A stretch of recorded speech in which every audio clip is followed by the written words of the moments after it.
Could they actually pass?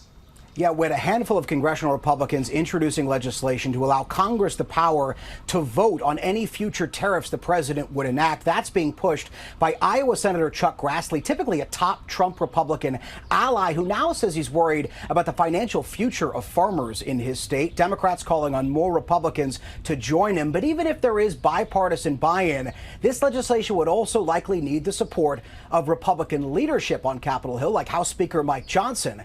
And that isn't expected to happen, Whit. So many watching and waiting to see how this plays out. Jay, thank you.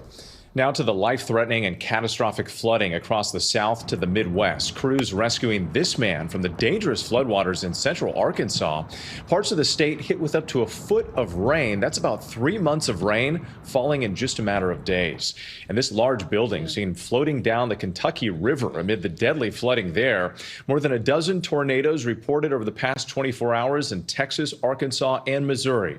ABC's Morgan Norwood is in the storm zone again tonight. Tonight, the life-threatening flooding across several states. The relentless storms hitting the South for a fourth straight day. More than 50 million people on alert. The death toll tonight rising to 10. Governor Andy Beshear saying a second person dying in Kentucky due to the flooding. More than a dozen tornadoes reported in the past 24 hours, with 7 states now under tornado watches. In Arkansas, up to a foot of rain, almost 3 months worth falling there in just 4 days. Floodwaters nearly submerging some buildings, like this antique shop in Hardy, Arkansas. Here in North Little Rock, Arkansas, widespread flooding turning intersections like this into riverways, streets blocked off and barricaded. And as the rain continues to fall, the danger mounts. Cars littered along this highway overnight, stalled by the flooding. Rescues happening across several states. First responders here in Texarkana pulling people out of their cars, rescuing this man. He was floating in the water and he just didn't want to go. Kentucky also hit by destructive floodwaters. This house seen floating down the Kentucky River. Now just a pile of debris. This man's photography business flooded from an earlier round of rain, with more now on the way. It's just too massive of an amount to kind of control. Kentucky expecting another deluge tonight. And here in Bryant, just south of Little Rock, this is just one example of the flooding paralyzing the region. More than 175,000 customers across 4 states without power tonight, Whit. It's just been relentless. All right, Morgan Norwood, thank you.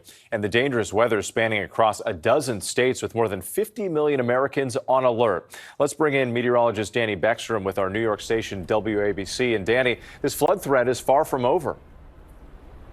Yeah, Whit, the flash flood threat is getting more dangerous by the minute. Widespread, heavy rain on the radar. Memphis still under a flash flood emergency. Officials now saying dozens of streets are flooded in the city. This is a massive area of heavy rain, strong thunderstorms. And remember, at this point, the ground is already saturated, meaning the continued downpours easily trigger life-threatening flash flooding for much of the Mid-South to the Ohio River Valley. It's the same area still seeing a tornado threat. The National Weather Service calling this a once-in-a-generation event because these communities are being hit by both dangers simultaneously through tonight. This is a nearly stationary system, but it finally begins to move on Sunday, sliding across the southeast. There will still be the potential for damaging wind and an isolated tornado from Mobile to Atlanta tomorrow. And while the rain will wrap up in Tennessee and Arkansas, the concern turns to rising river levels that could keep flooding in play for days.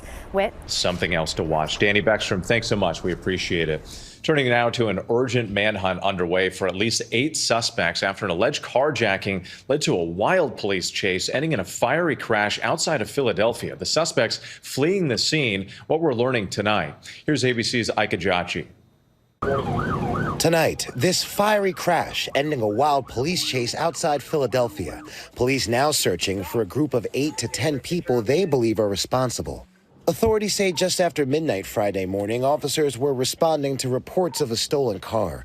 On the way to the scene, officers say license plate readers flagged a second stolen vehicle, leading them to an intersection where a woman's car had broken down.